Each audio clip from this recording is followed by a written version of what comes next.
Okay. I think a lot of the breakdown and this miscommunication actually starts with when we go into these relationship with these imaginary checklists. And I'm telling you, and I'm telling anyone that you don't have to actually settle for scraps, but you do have to be realistic in what you want and what you expect out of your person, and especially what you actually bring to the table. Don't be expecting me to bring the whole table when you only come with plastic forks and spoons.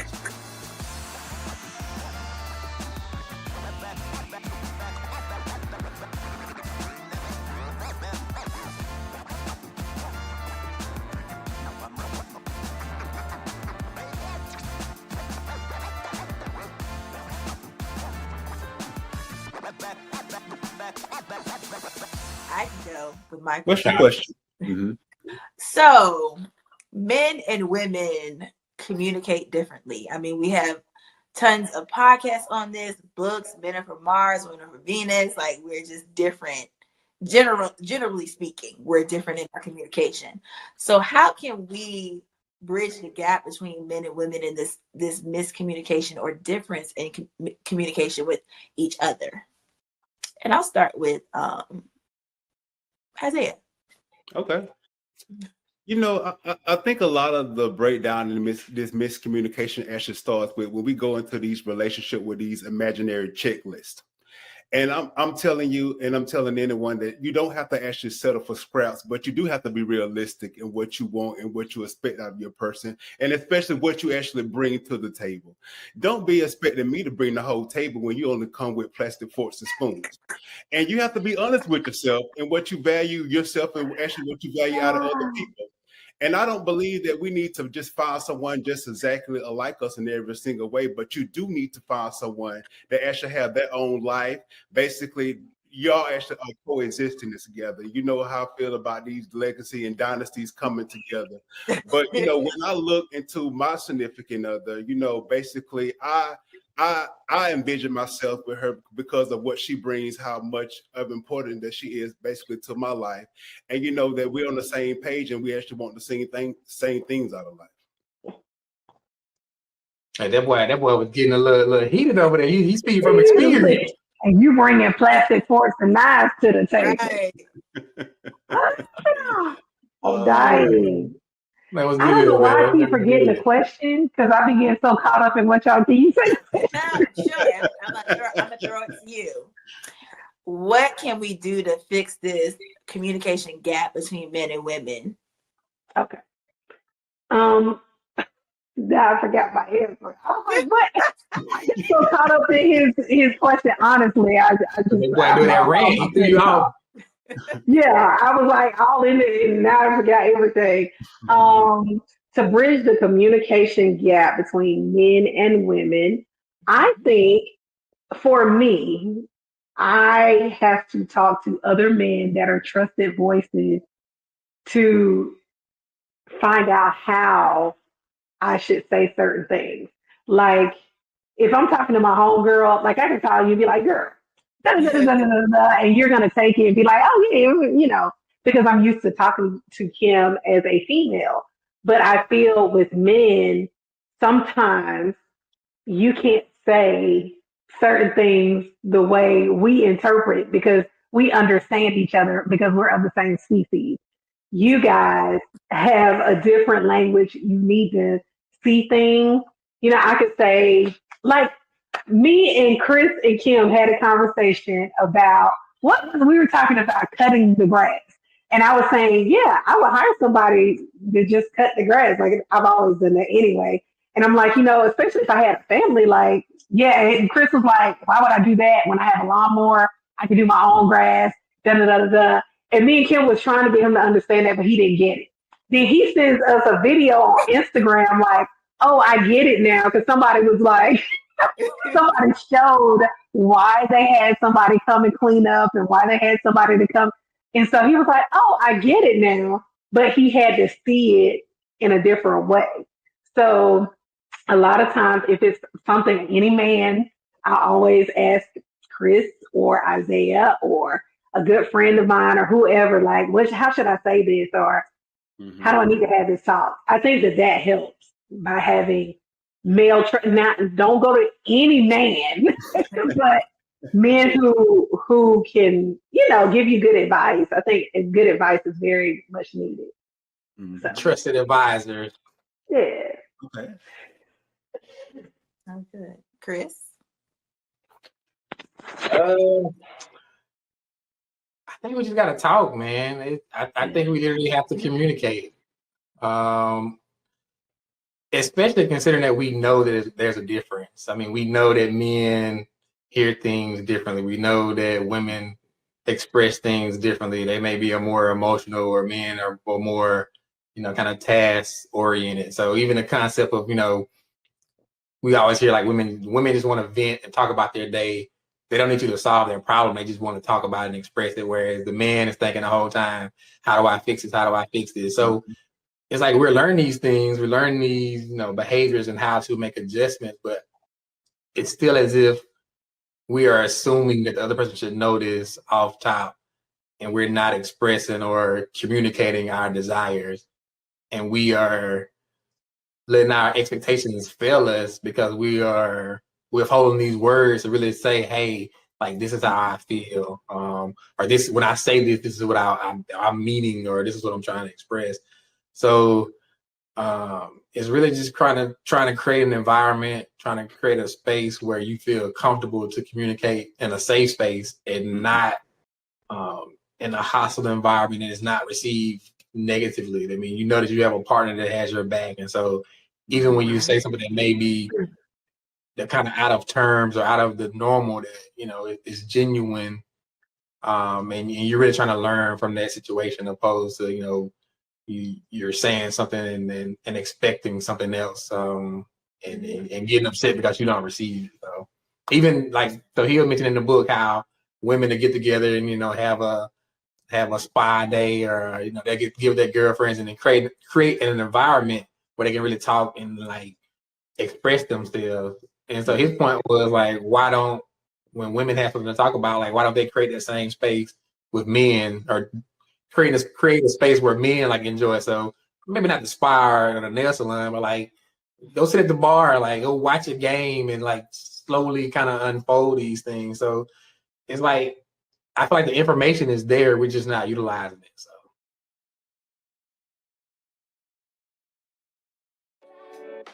guys, today we have a bone-in pork shoulder. And look, we're gonna be cooking that in our Instapot. So you guys got your Instapots ready? Let's cook.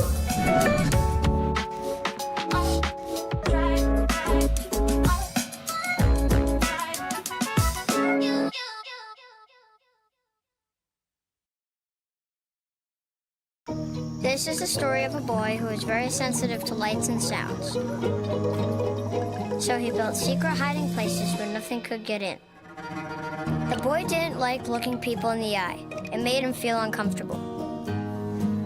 One day, he found out he had something called autism.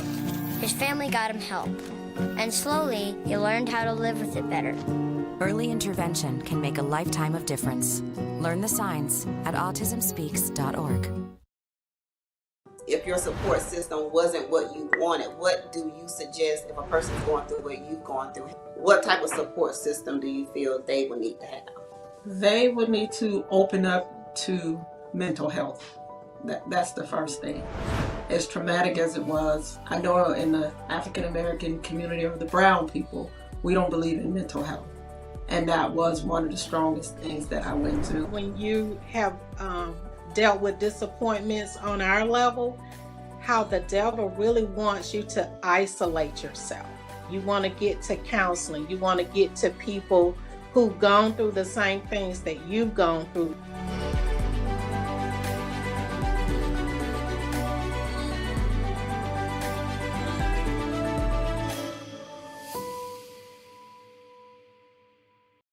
I think too, he talked about in the book being honest in your communication. He hit on how, say, a woman might say be insecure about how she's looking, might have gained a few pounds or something, and instead of being honest with that about her partner, she'll say like, "Does this dress make me look fat?" And so he's like, "Okay." If he gives an honest answer, it's like, "What, you think I'm big?" Instead of just being honest about how you're really feeling. And I think both men and women need to tap into how they're really feeling about something and be able to have that vulnerability and be comfortable. And like Chris said, have that environment to where you can be honest. So where you won't have that breakdown. I think a lot of times there's a lot of dishonesty about how we're really feeling about something. And that can cause a problem with communication between men and women. Okay. All right, look, good discussion, good conversation, but you know your boy got to do it. We got to talk about relationship, talking about dating, marriage. We got to talk about sex. So why is sex and finance? So my question, why is sex and finance such a taboo topic or conversation piece within relationships? Like, why are we so hesitant to talk about those areas when they seem to be kind of the leading cause of divorce with their marriages? Usually when you hear about people talking about why that marriage didn't work, it was usually something about finances or the lack of sex. So knowing this, why are we not talking about this and having discussions prior to? And who I'm coming to first? Laria gave me an eyebrow. There you go, Laria. She had that look on her face. Yeah. Look, let's do it. Let's talk about it. Let's go into this whole sex thing. Okay. So I think it's the vulnerability of the naked truth. Literally. With sex, you're uncovering everything. With finances, you uncovering everything. Like, nobody goes around showing their credit score and how much money they have in the bank. You can assume it all day. I can drive a nice car. I can do whatever. And I might have a negative balance of $120. You wouldn't know that by looking at me. You know what I'm saying? So I think it's the vulnerability that a lot of us have not experienced, so that we can just talk about those things where it's like, hey, this is where I'm at. This is how much I owe. This is what I got going on. And I think it's like that fear of rejection too. Like, what if you don't like it? I guess sex. And what if you don't like these finances, the money, and how much I owe? Because when you get married to me, you're taking on what I got.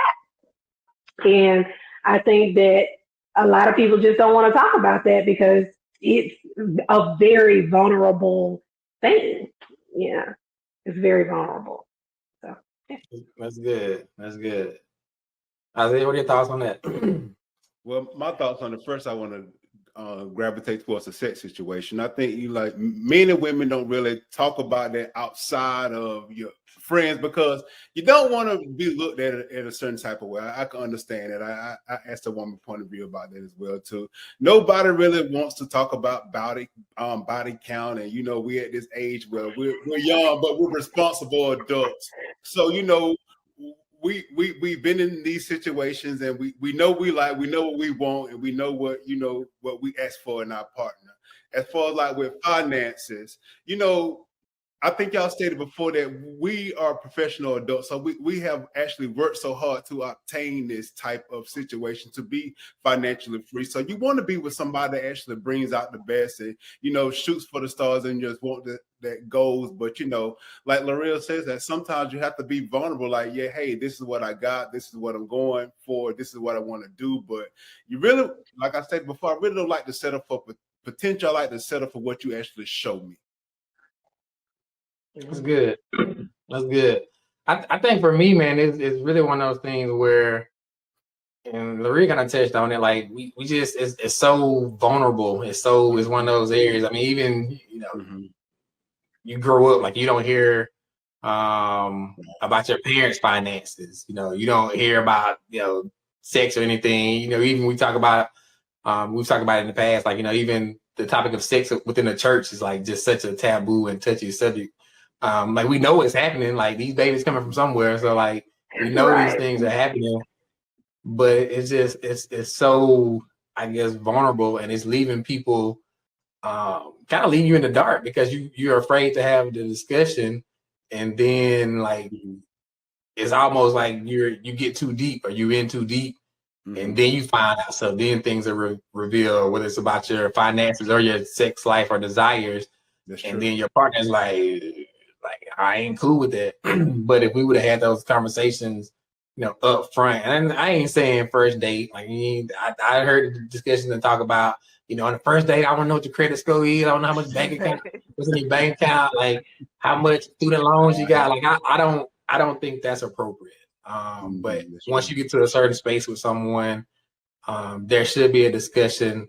And again, considering that divorce is predicated often on sex and finances, like those should be things you talk about. What's enough sex? What's too much sex? How much student loans are you comfortable with? How much debt are you comfortable with? Even when you're talking about, Isaiah, like building this legacy and this empire, like how do you do that without having those discussions and really planning and trying to apply out, your future? So we gotta have those conversations, and considering the severity of these two topics, like it's a must that we, start talking about them. So, all right, I'm gonna say my little piece. Look, Ms. Lake, what you got on this topic?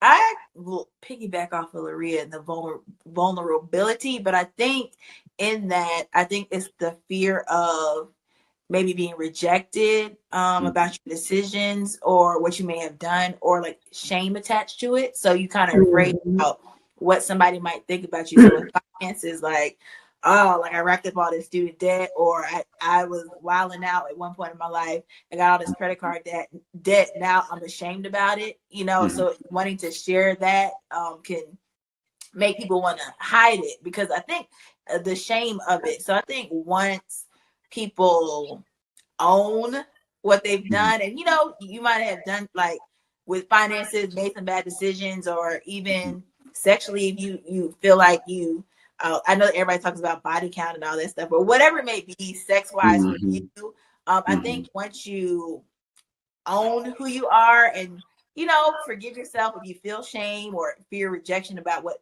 somebody might think or say, once you get comfortable in yourself, I think you're more ready to share that and be open about it. So I think it's just basically getting rid of the fear of rejection or what people might think, or the shame might feel attached will kind of keep you quiet about certain things. So I think getting good with yourself, forgiving yourself, and owning, this is just my life, this is my history, whatever, this is me, and laying it out on the table, I think that will help in these discussions that typically don't happen, but should happen before you especially marry somebody, your sex life and your finances. So that's my little spiel. Good answer. That was very good.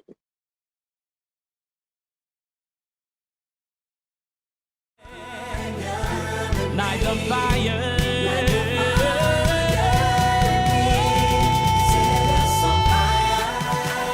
I need some balloons right now because you just signed.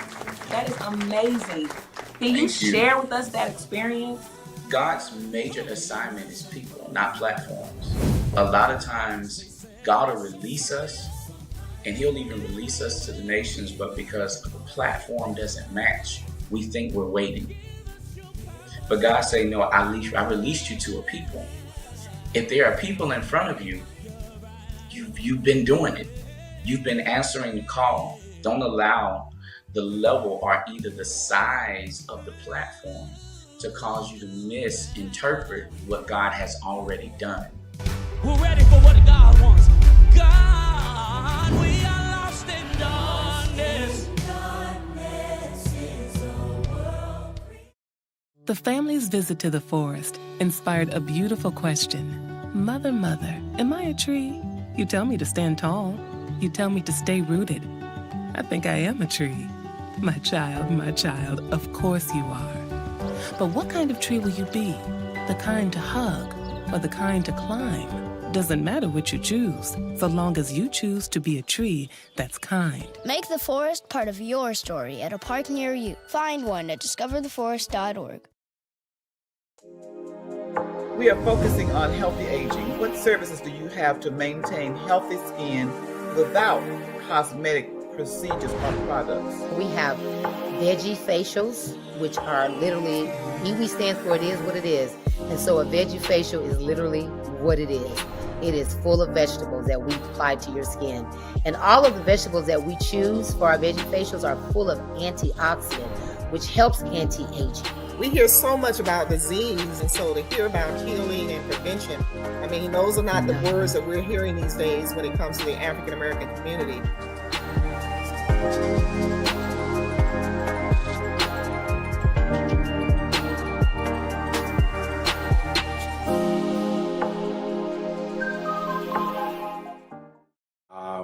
And I think we've kind of talked about it in the past as well. Like, you have to get to a space where you are whole within yourself. So whether that's you know, coming to terms with things that you may have done and kind of getting rid of that shame or whatever it may be, until you get to that space, it's hard. It will be hard for you to be in a relationship with someone else, and to be to have these expectations of them when you haven't really kind of gotten yourself to that space. So we got to do the work on ourselves, and we got to have the conversation. So excellent book for this month, and I think it was perfect for us because we got the people here on Four Friends in a Book that can talk about it firsthand. So great selection. If you haven't read it, definitely go check it out. And man, look here, I need to hear from you, bro. What happened to my girl? What happened to my girl Nicole? Like, Nicole, you don't talk about that. What happened to Nicole?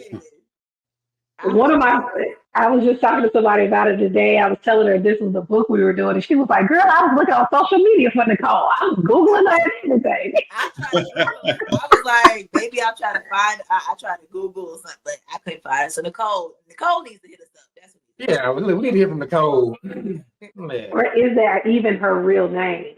You're right. Yeah, I didn't think about that. Good point. Good point. Good point. All right. So again, if you've been rocking with Four Friends for a while, you know what time it is. We have this little piece every episode, which we call the rant. 60 seconds, uninterrupted. Somebody speaking from the heart, whatever's on their mind. We don't debate it. We don't contest it. And you know we got Mr. Rant Man. He hit us every time. We never know what we getting. But my brother Isaiah too about to step up and take another hit at this rant. So we about to. He had a little mini rant on this earlier. You know, he started talking about these relationships. I don't know what we getting. We never know what we getting. But my brother, look, do your thing. Starting now. Go. For the past 2 weeks, the world has watched the devastation happening in Ukraine. But what I don't want to happen is Brittany Griner's stories to get lost in that situation. Brittany Griner, a 7-time WNBA All-Star, 2 Olympic gold medal, and a championship ring, plays professional basketball overseas in Russia during her offseason. And since February, it has been reported that Brittany has been retained by the Russian government and could face up to 10 years in prison. What Brittany had was hash oil, which is most often used for anxiety, to reduce inflammation, and to manage pain. And it's easy to see why she was using it.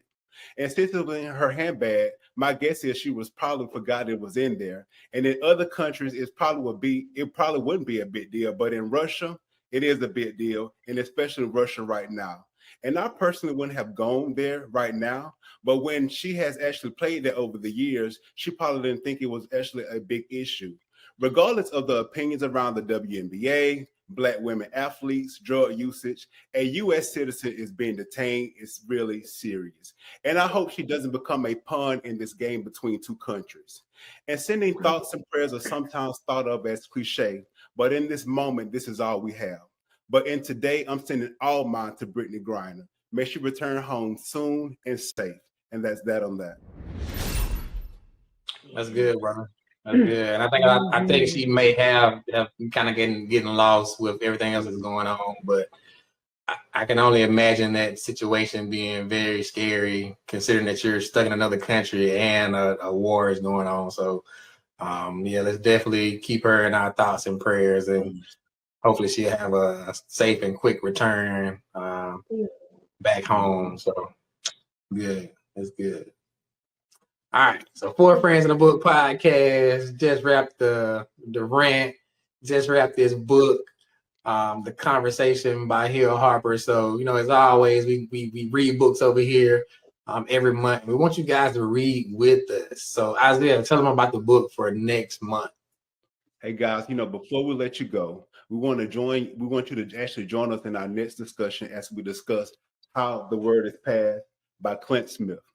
This book is a New York Times bestseller and is on a short list of every single list that you can actually think of, and now is on the radar of 4 Friends in a Book, and you don't want to miss it.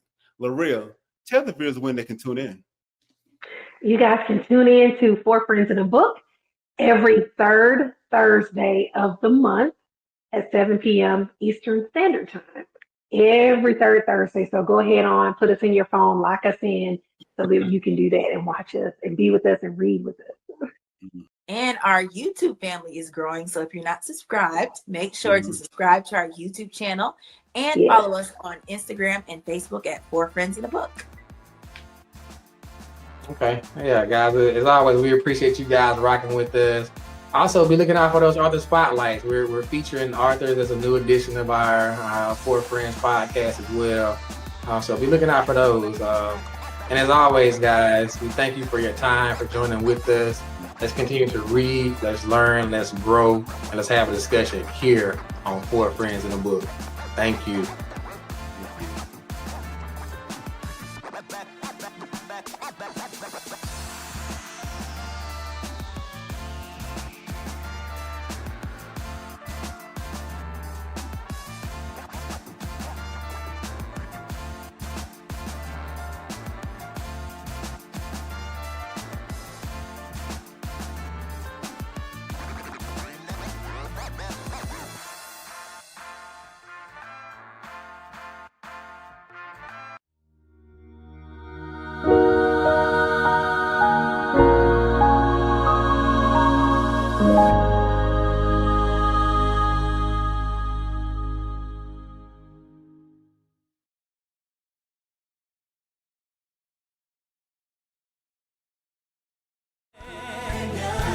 Night of fire.